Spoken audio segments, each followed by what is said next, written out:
Masayang araw, mga ka-PL. Lagot si Gonggong Mark sa Iglesia ni Cristo, mga kababayan, kapag pinatulan at sineryoso siya. Dahil dito sa mga akusasyon niya, mga kababayan, sa Iglesia ni Cristo, pati na rin sa lahat ng miyembro nito. Napapaghalata lang, mga kababayan, na parang nababahag na po ang buntot ni Bongbong Marcos, mga kababayan, sa gagawing rally ng Iglesia ni Cristo. Mantakin ho ninyo. 3 araw yan maging tayo nga, hindi natin alam kung ano ang isisigaw ng Iglesia ni Cristo. Hindi lang Iglesia ni Cristo. Ayon sa mga usap-usapan ngayon, mga kababayan, kasama rin daw po ang JIL dahil ginigipit po si Senator Villanueva. Di ba pinaparatangan dito sa di umano'y sangkot sa flood control project at baka lang naman, hindi po natin sinisigurado, mga kababayan, na meron pa daw ibang mga sekta ang makikilahok dito sa napakalaking rallying gagawin po ng Iglesia ni Cristo. At sigurado ho tayo dyan, mga DDS, talagang makikilahok na yan. Hindi ho biro. Ang dami niyan. Pati yung mga taga Mindanao, mga kababayan, maraming luluwas dito sa Maynila, mga kababayan, para makilahok po sa tawag nito, sa rallying gagawin. Mga taga Cebu, pupunta rin sa Maynila, mga kababayan. No? Ito po yung naging akusasyon ni Bongbong Marcos sa iglesia na maaari siyang mapahamak dito sa mga sinabi niya.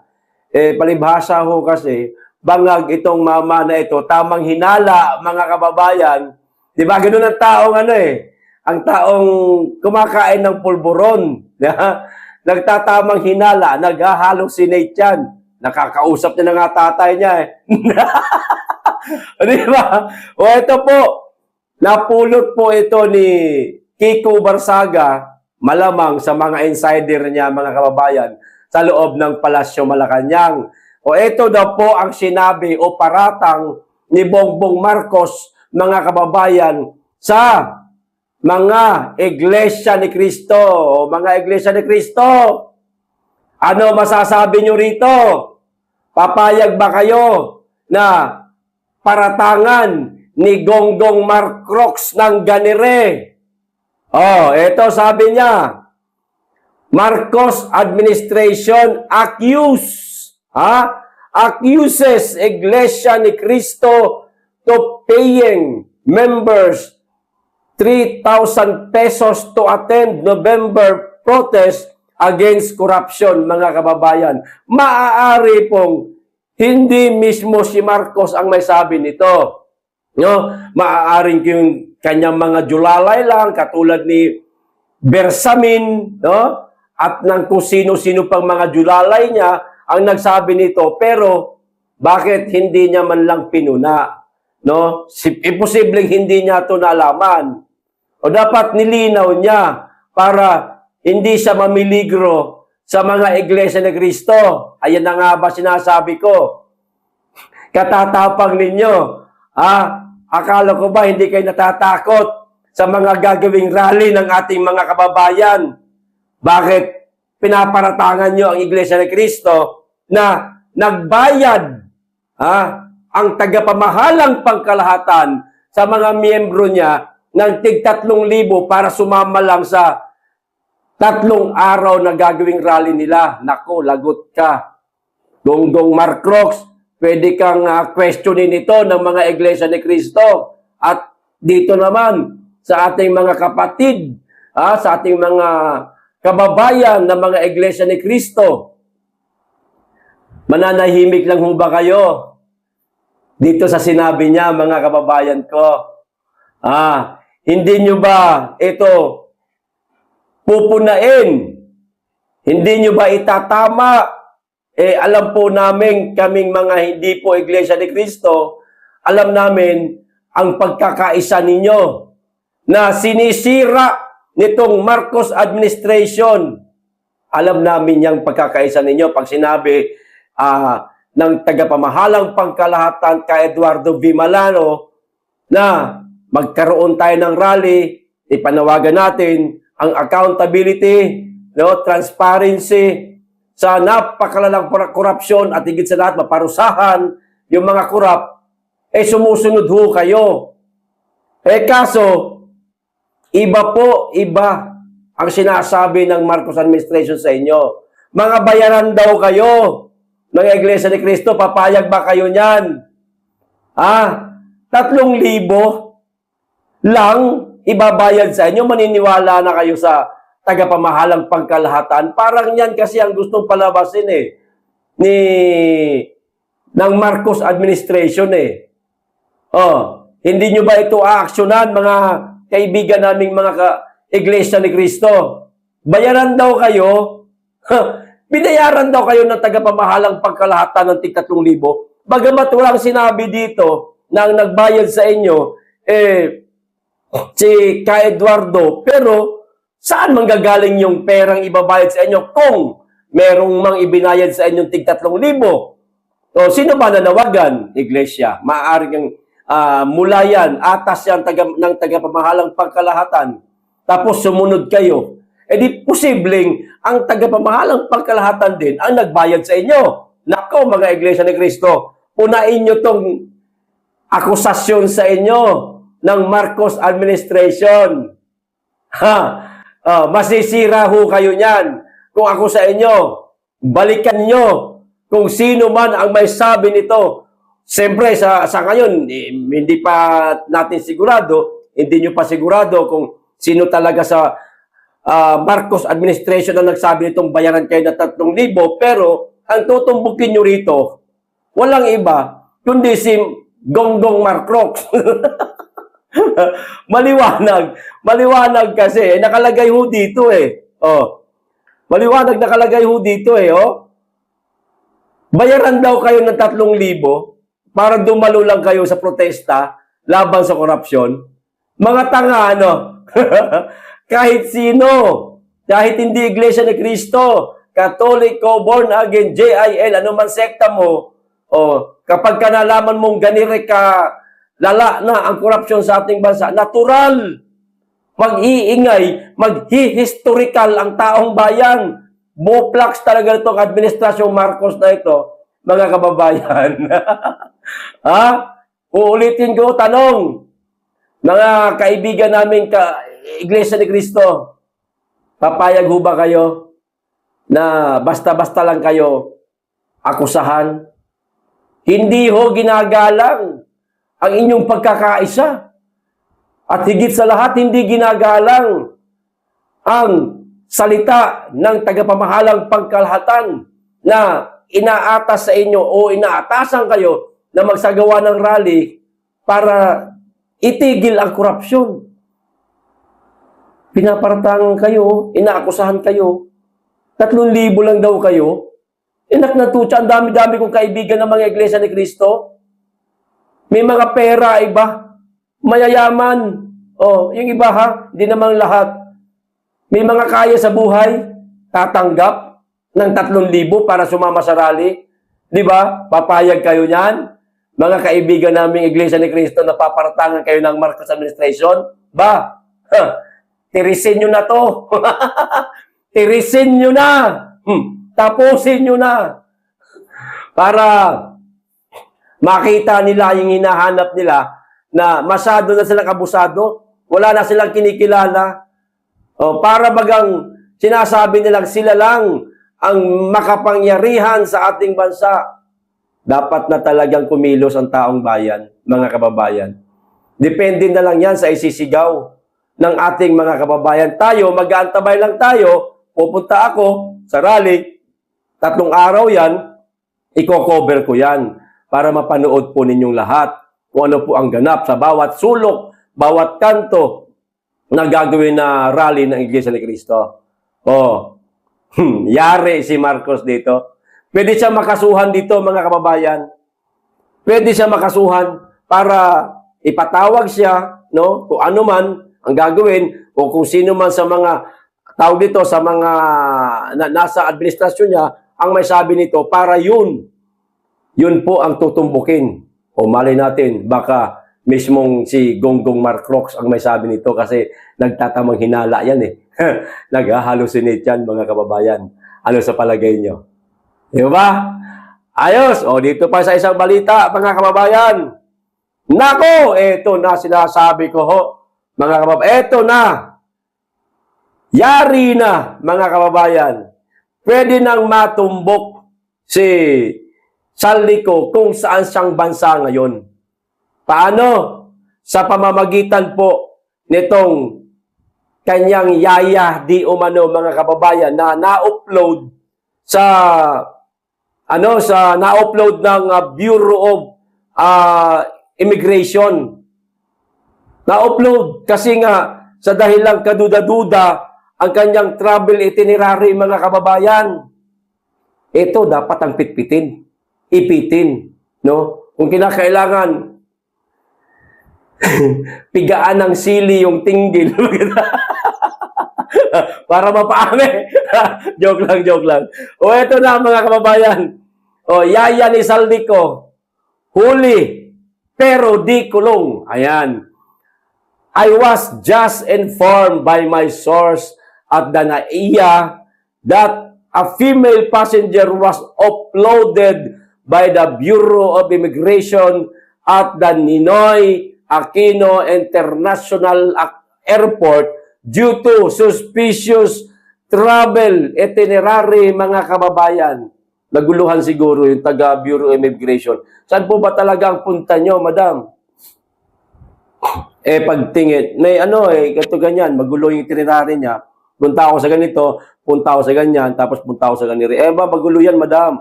No, ano bang gagawin niyo sa mga lugar na yan? Ano ho ba trabaho ninyo? Kayo po ba'y businessman? Mabusisi eh. Diba? Baka binusisi, mga kababayan. Ngayon, ayun.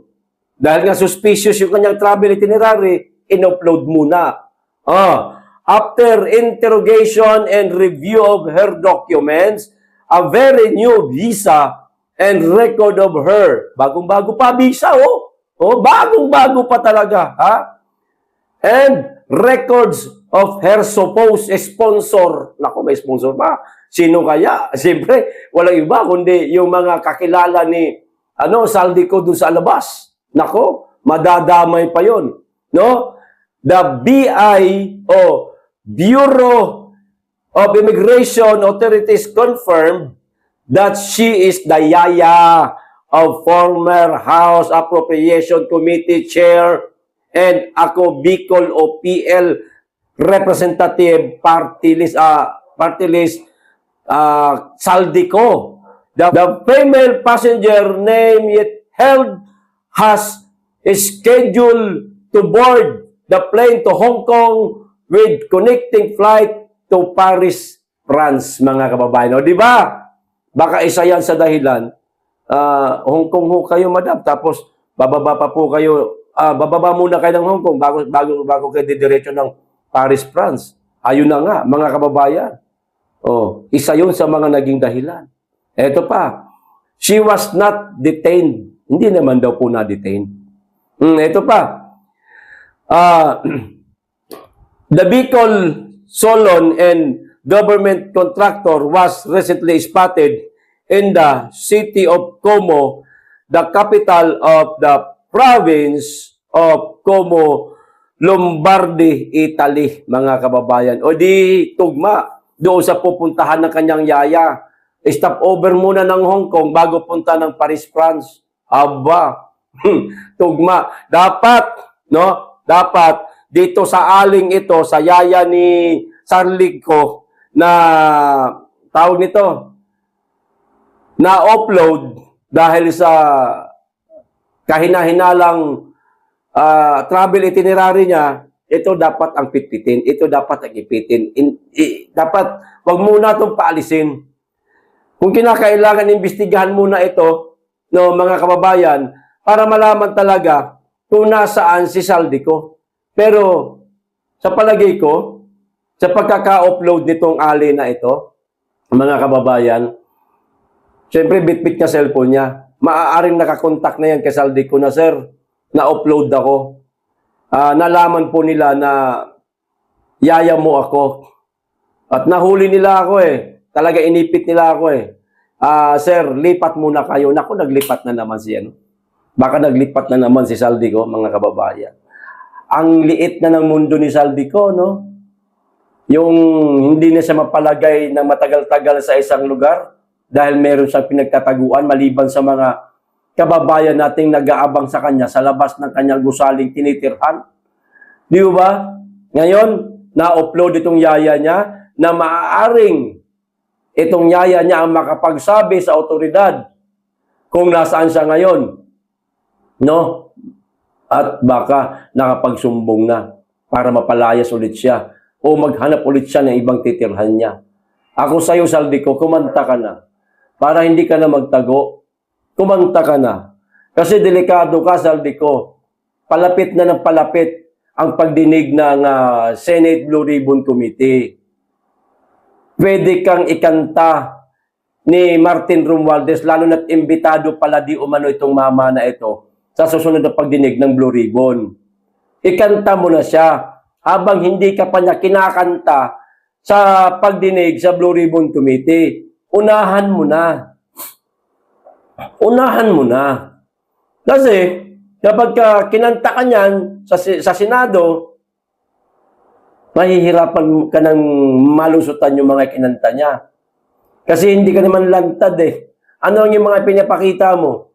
Sulat kamay lang? Ha? Post lang sa social media mo? Kulang yan. Gumawa ka ng video. Magpalabas ka ng video. Magpaliwanag ka, simulan mo sa uno hanggang sa kasalukuyang pangyayari.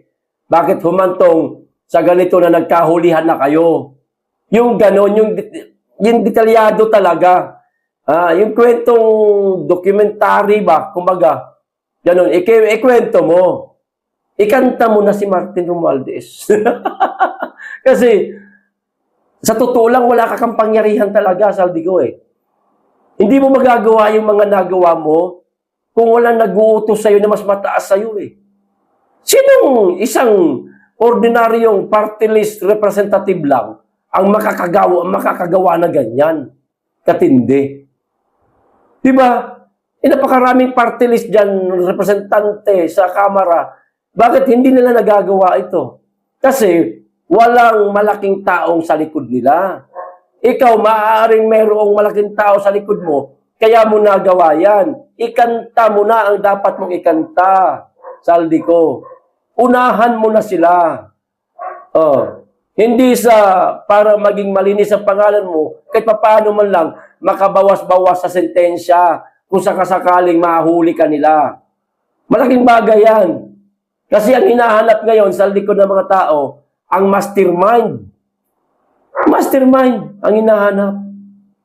Hindi ka naman mastermind eh. Julalay ka lang ng mastermind, ikanta mo na yung mastermind para meron kang panabla. Tabla na, tabla-tabla na kayo. Eto pa, mga kababayan, isang balita. Eto pa, isang balita. Etong si Ping Lacson, mga kababayan, nakakatawa tong mama na to. Hindi niya pa nga natatapos yung investigasyon sa flood control project, mga kababayan. Hindi pa nga siya nakapagpakulong eh. Di ba? Hindi niya pa nga matumbok kung sino talagang mastermind eh. Nagdrama pa nga sila sa Senado na kunwari magre-resign siya as chairman ng Blue Ribbon Committee para lang mapatigil pansamantala ang pagdinig sa Blue Ribbon Committee kasi nasusukol na sila.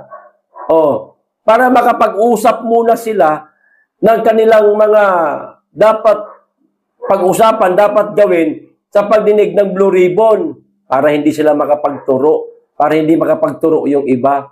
Pasamantala muna niyang iniwan, pero ngayon anong ginawa niya?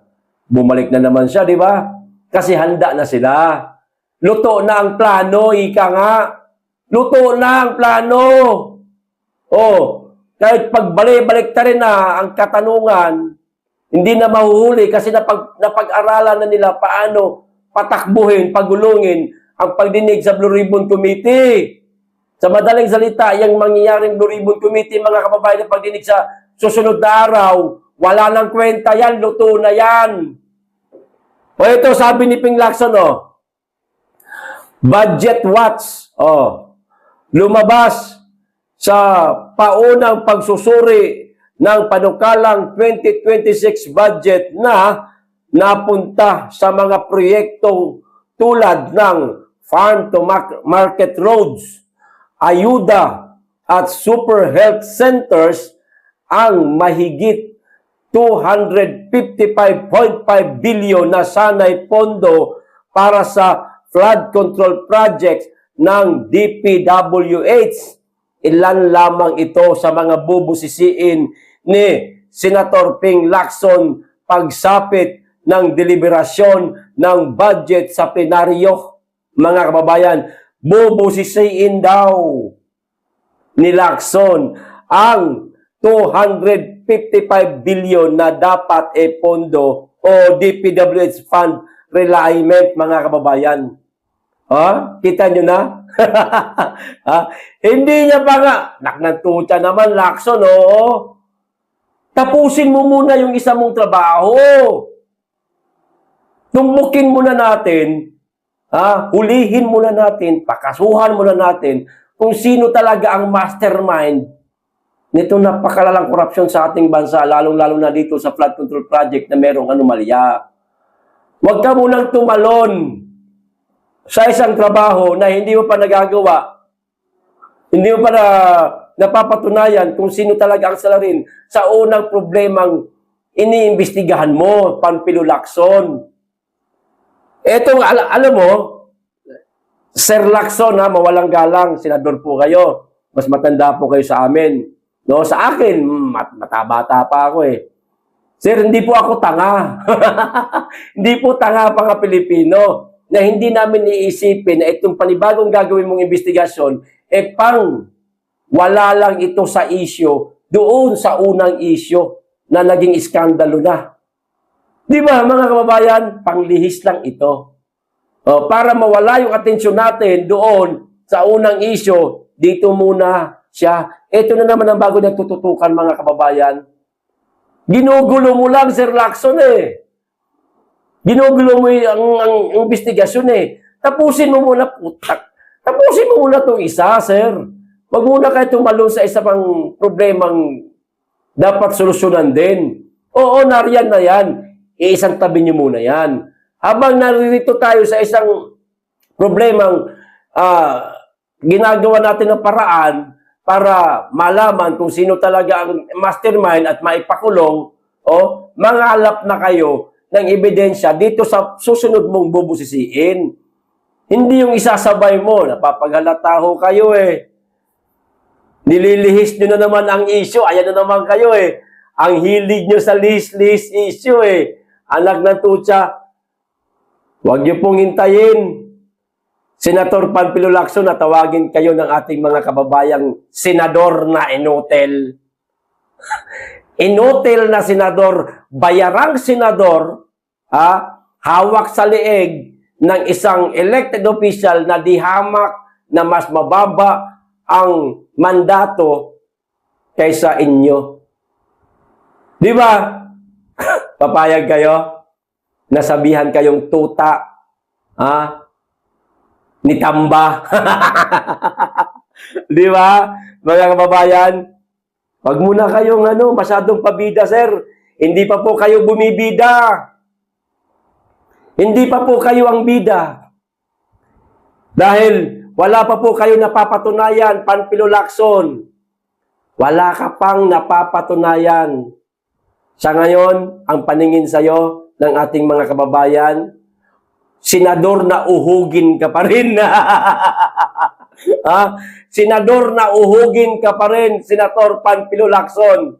Tapusin mo muna yung unang pagdinig na sinimula ni Senator Rodante Marcoleta. Patunayan nyo muna sa mga Pilipino na may tapang ka, na mapakulong mo yung mga pinangalanan ng mga testigo sa Blue Ribbon Committee. Bago ka humakbang sa isang problemang dapat mo ring lutasin kasi ikaw ang chairman ng Senate Blue Ribbon Committee. Okay? Huwag ka muna masyadong pabida, sir. Pabida ho kayo masyado eh. Hindi pa ho kayo bida. Senador na uhugin pa rin po kayo. Okay. O, ito pa isa, mga kababayan. Ako, kadami ho ang ating pag-uusapan. Akala ko, ako lang ang nakapuna nito, mga kababayan. Diba kahapon, napag-usapan po natin yung tungkol sa ginagawang inspeksyon ng DPWH, ng ICI, kasama pa si Magalong sa Davao City. Akala ko, ako lang, mga kababayan ang nakapansin. Pati rin pala, ang isang dating senatorial candidate ng Duterte na si Dr. Mata, parehas po kami ng tanong, mga kababayan O, kita nyo na? Ito sabi ni Dr. Mata, hindi ko talaga alam anong role ni Magalong. O, di ba? Hindi ko talaga alam anong role ni Magalong. Di ba? Nag-resign na siya sa ICI. Bakit nasa Davao siya to divert the issue? Di ba? Maliwanag yun Dinadivert nila ang issue, mga kababayan. Gusto na naman nilang itrapo, ipunas sa mga Duterte o sa Davao City ang issue sa flood control project na wala ho silang nakitang anomalya. May nakita man silang mga nasira na mga flood control project natural kasi matagal na. Kukumpunihin na yun. I-refer na yun. Kumbaga nasa repairing stage na siya. Pabudgetan para ma-repair, mapaayos. Natural yan. Lahat ng bagay sa mundong ito nasisira, nire-repair. May nakita silang nasira, oo, dapat i-repair. Pero hindi siya ninakawan ng budget, hindi substandard. Higit sa lahat, hindi incomplete. Complete, pero natural, nasira na. Sa madaling salita, walang anomalyang nakita sa Davao City. Kaya umuwi ng luhaan yung mga gunggong kahapon. Anong ginagawa ni Magalong? Di ba? Mayor Magalong, di ba nag-resign na kayo, sir, sa ICI? Nilagay kayo ni Marcos dyan sa ICI, hindi nyo nagustuhan. Nag-resign kayo. Papogi lang kayo, sir, Nagpapapogi lang kayo, Tapos ngayon, sumasama ka sa kanila. Wala ka namang papel dyan, Magalong, wala ka namang papel sa ICI, wala kang papel sa DPWH. Higit sa lahat, hindi ka in-appoint ni Bongbong Marcos para gumawa ng isa pang komisyon maliban sa ICI o para sumama sa mga investigasyon. Anong gusto mo mangyari? Ayaw mo maging tagapaghusga sa loob ng committee ng ICI? Gusto mo maging ano ka lang, inspector ka lang ng ICI? Magalong. Di ba, mga kababayan? Gusto mo taga-inspection ka lang o gusto mo gawin kang inspector, ganon. Di ba? Wala po kayong role. Tumigil po kayo sa pagpapapogi. Tumigil po kayo sa pagiging epal. Epal na ho kayo Okay sa amin na meron pang isang taong tumutulong dito sa napakalalang anomalya ng flood control project, pero dapat yung katulad niyan, kung ikaw hindi mo nilayasan ng ICI, yan, may karapatan ka. Pero wala ka nga hindi ka in-appoint, wala kang posisyon sasabihin mo, nagmamalasakit lang ko sa taong bayan, sa Pilipinas, nagmamalasakit lang ako. Okay na yung ginawa mo, tama na yun. Yung una na ikinanta mo, tama na yun. Poging-pogi ka na ron. Dito ka nasira. Masyado kang pakialamero. nagpapapel ka sa DPWH at sa ICI para maipakita mo sa taong bayan na ganyan ka ka-concern. Okay man yung concern mo na yan, kung totoo yan. Kaso parang nilalaro mo rin ang tao, pinaiikot mo rin. Ayaw mo, nag-resign ka sa ICI, tapos ngayon makikita ka ng tao, nariyang ka sa Davao City, sumasama sa inspeksyon. Ano tawag dyan? Oportunista ka. Oportunista. Ginagamit mo itong pagkakataong ito, sinasakin mo ito, baka meron kang planong tumakbo sa pagkasenador sa 2028, nagpapapogi ka. Opportunity mo na bumango ang pangalan mo sa pamamagitan ng pagkontra mo kuno dito sa napakalalang korupsyon na nangyayari sa ating bansa. Sinasakin mo nga para bumango ang pangalan mo. hindi ganoon, sir. Hindi ganoon ang mga Pilipino. Alam na ng mga Pilipino, galawan ng mga, di pa nga kayo politiko. Ang galaw, sabagay, politiko, mayor kayo no? Hindi pa nga kayo nananalo o tumatakbong pagka-senador. Galawan nyo, trapong-trapo niya. Di ba? Trapo ka rin pala, sir. Trapo. O, ito pa isa, mga kababayan. Ito pa isa. Nakakatawa to mga ito. Di ba? Nagpunta yung DPWH sa Davao kahapon. Alam niyo po ang sumalubong sa kanila, mga kababayan? Sinalubong po sila ng tarpaulin, mga kababayan, na may masakit po na nakasulat. Ito, mga opisyal mula sa DPWH at ICI binati ng tarpaulin habang ini-inspeksyon ang ilang proyekto sa Davao City. Ngayon, ito po yung tarpaulin, ipapakita ko sa inyo, mga kababayan. Dito po sa cellphone ko, maliit. Pero lalakihan ko na lang po dyan sa screen para makita ho ninyo. Oo na, ayan po yung tarpaulin, mga kababayan, o yung litrato na mayroong tarpaulin. Nakita niyo po yung tarpaulin na maliit. Yan po, i-focus natin ngayon yan. Ito naman po ang focus. Bisaya po ito, itatagulogin ko lang. Ano sabi rito?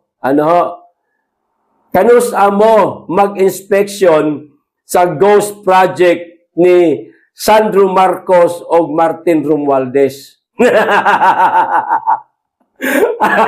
Ang lakas mga asar no? Sabagay, hindi ito pang-aasar, pagtatanong man ito. Tama man ito na tanong, mga kababayan.